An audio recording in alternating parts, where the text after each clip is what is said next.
The Ohio State University's two losses last year were two pretty good teams.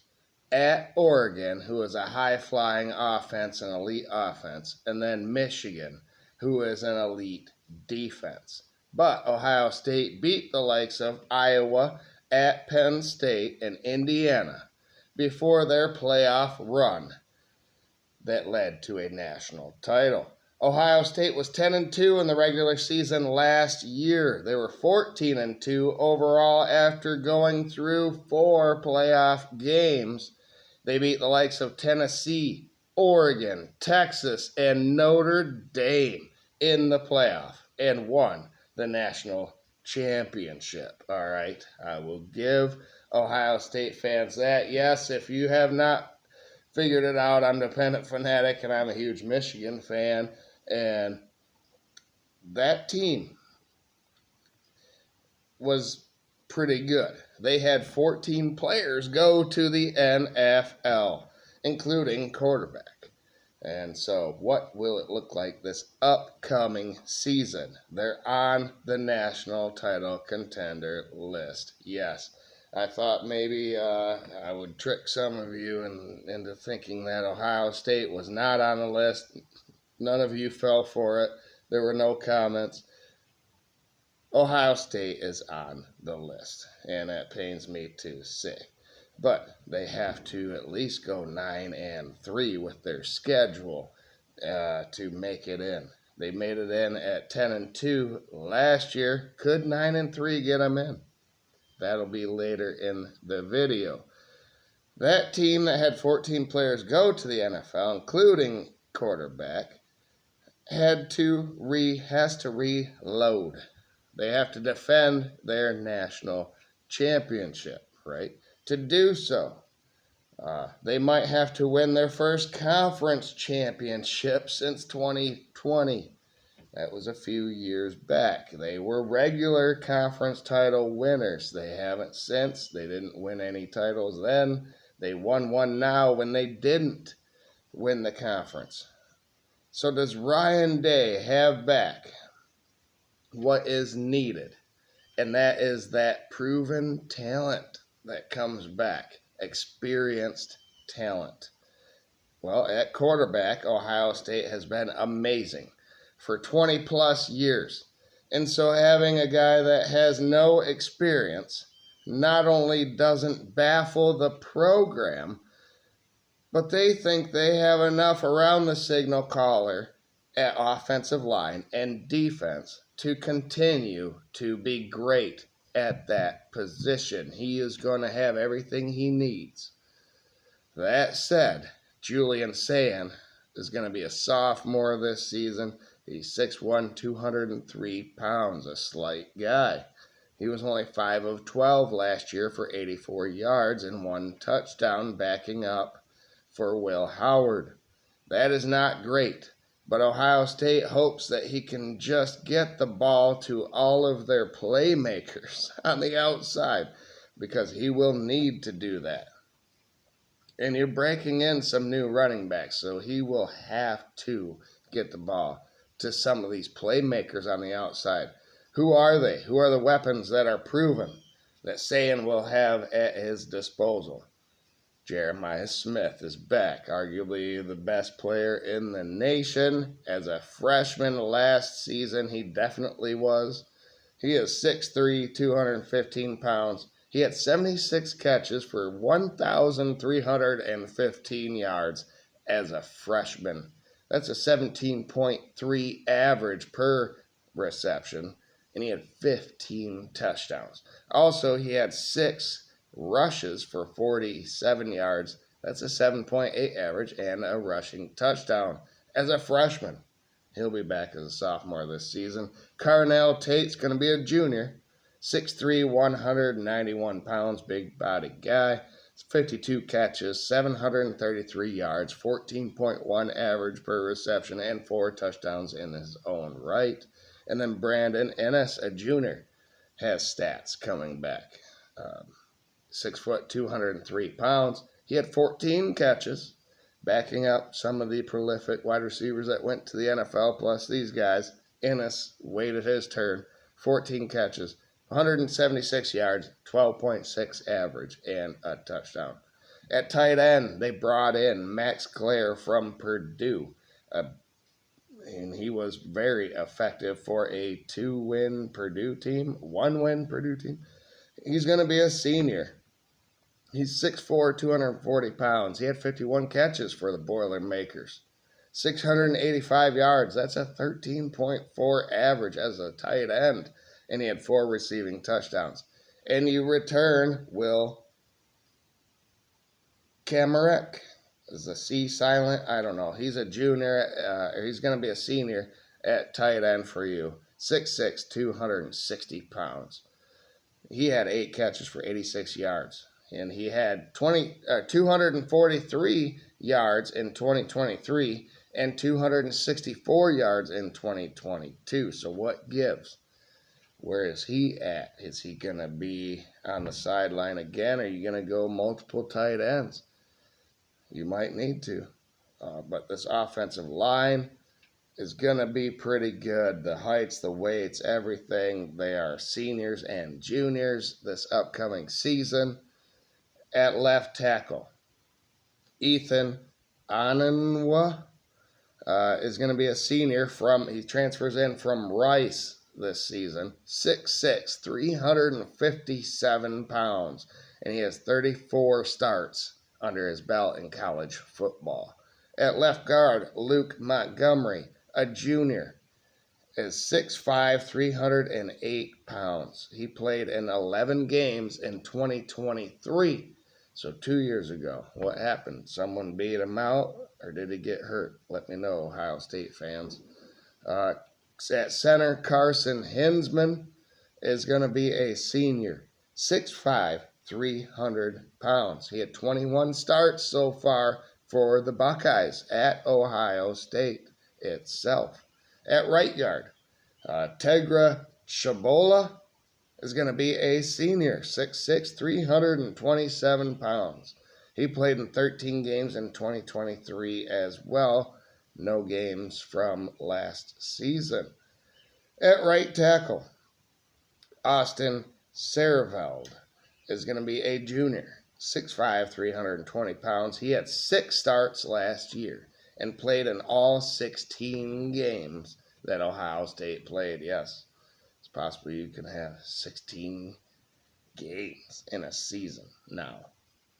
If you lose a couple of times, get left out of the... It was possible you could play 17 games, I guess, if you win your championship and you're the 5th one under the rules currently. But all that's changing year by year. I digress.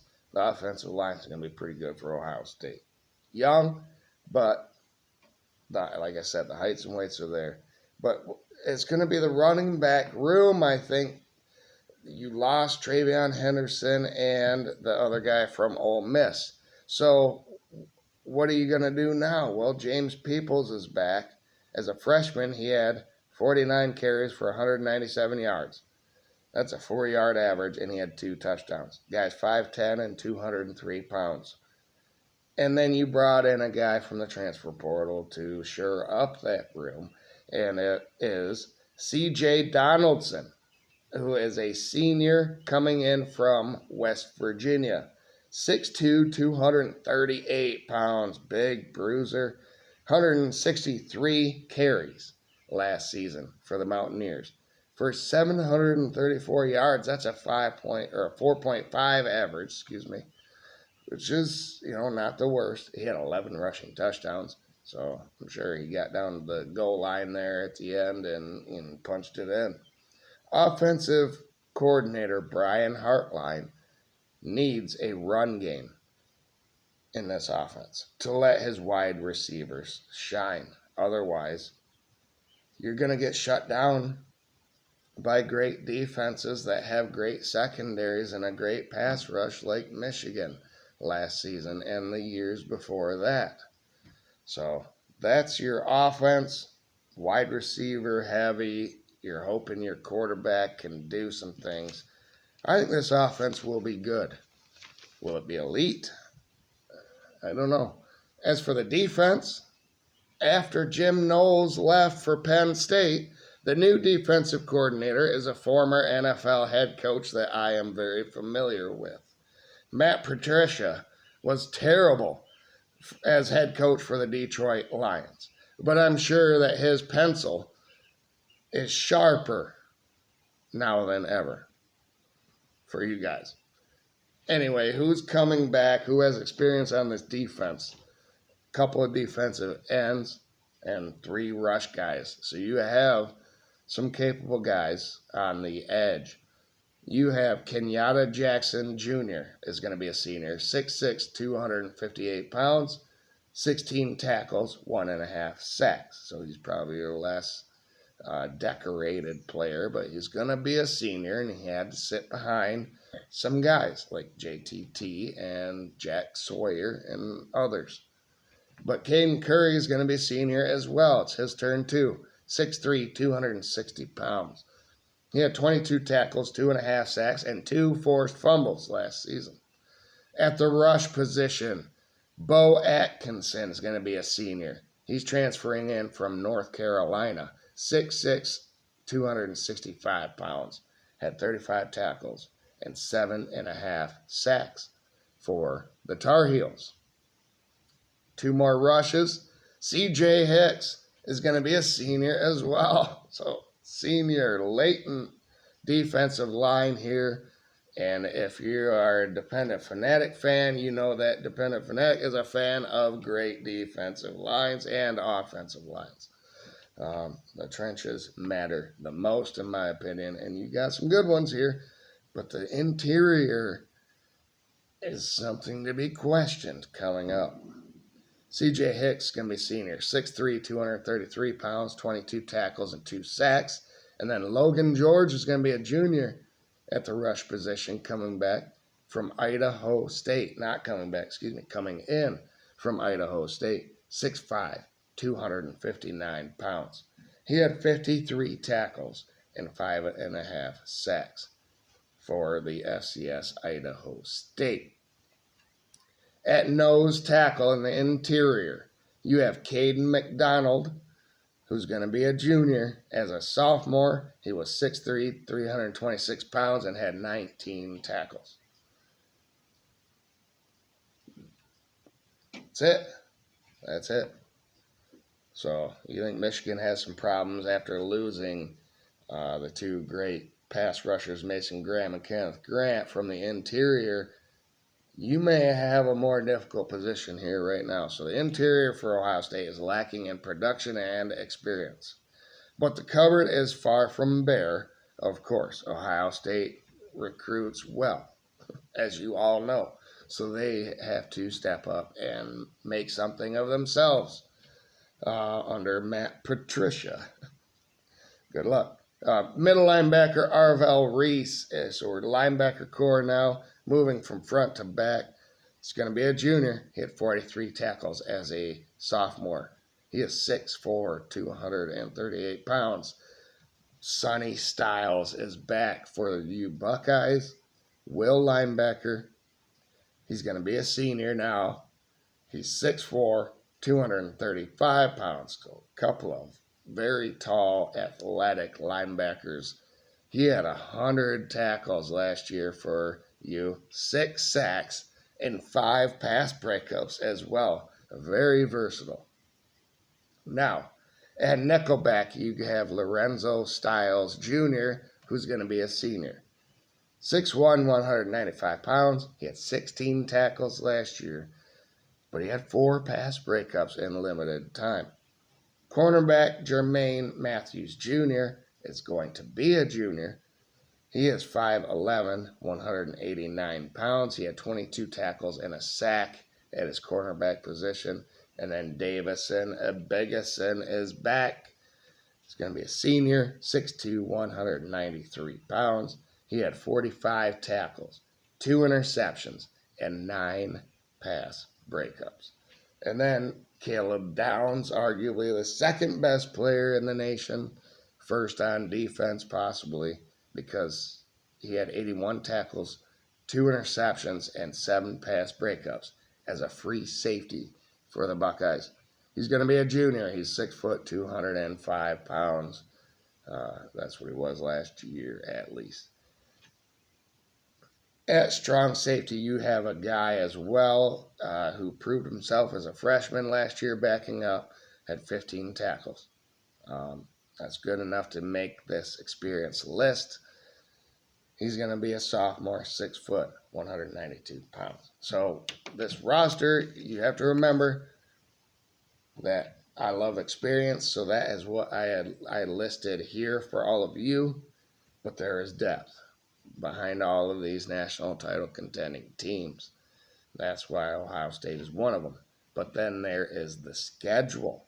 So let's look at what Ohio State can do this season. Official predictions are coming out maybe tomorrow, or maybe it'll be next weekend, but I'm kind of going over the finalizations of the Big Ten, and then we'll do the SEC and the ACC and the Big 12 as well going into this media day season.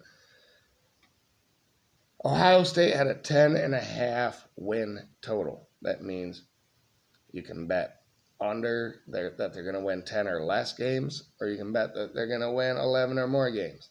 I had no bet when this came out. It was too close to my number. I had no feeling about it. Maybe I'll do one here coming up, but Ohio State went 14-2 last season. 10.5. This is regular season only, of course. They went 10-2 last season, and they lost 14 players. So I had to stay away from that 10.5 number because I think week 1, the Texas Longhorns are going to come in. They made the playoff last year too, went 13-3.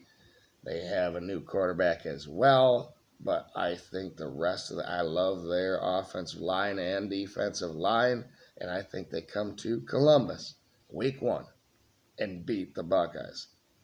But you're going to go on a tear here after that.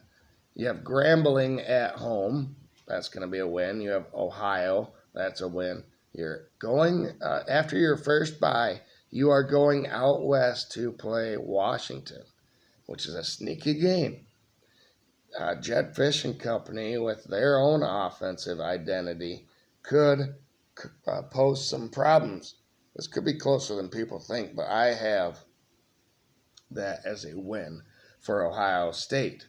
And then Minnesota at home is going to be a win. At Illinois, Bert Bielema can talk all he wants, just like, what's his name from Indiana, a lot of talk all the time. But Ohio State's going to travel to Champaign and win that game. They're going to travel to Wisconsin and beat Luke Fickell, who you all are familiar with. That's going to happen as well. So you are 6-1 entering into your second bye. And coming out of that bye, you have Penn State at home. And a lot of people, other than myself, think that they could actually be a national title winner because of all of the experience and production they have coming back at all positions, including quarterback. That's why I think you lose another home game this season to Penn State. You lost Texas, you lost Penn State at home. So you all know it comes down to that game at the end of the season. That's in Ann Arbor. It's not in Columbus this time because you're going to beat Purdue on the road. You're going to beat UCLA and Rutgers at home. So at Michigan, who went 8-5 last year, coming off their own national title, do you think you can do better than Michigan did? Well, obviously you are going to record-wise. At least you're going to go 9-3. Michigan went 8-5 in the regular season. Or 7-5 actually in the regular season, and then won the bowl game versus Alabama. I digress. Do you think that you are going to have a better season last year after your after Michigan won their national title? Can you do better coming off your own national title? I think yes. Of course you can. You will have a capable quarterback under Ryan Day and Brian Hartline and all those wide receivers. The question is, can you run the ball and can you beat the teams like Michigan's defense? No. Michigan's going to win 5 straight now versus you. And you're going to end your season losing a third game. So you might have figured it out. 9-3 is the record, same as Oregon. Oregon is another national title contender that I had on this series. And Oregon could make the playoff. You could make the playoff with 3 losses. Depends on where the losses are. But with this, I expect you to have a better chance than Oregon to make the college football playoff with 3 losses. Neither of you two play each other, which is crazy because you played twice last season, once in the regular season, once in the playoff.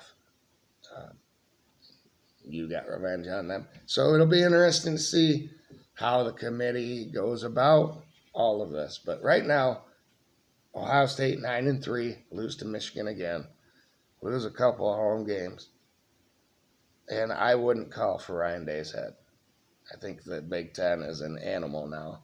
It's a tough schedule. So, and you could possibly make it in. Hey, you made it in with 2 losses last year and won the whole thing. That's why you are still a national title contender in my eyes. So thank you everybody for watching. If you did, hit the like button. If you didn't, subscribe, all that stuff. Have a great night. But go Blue!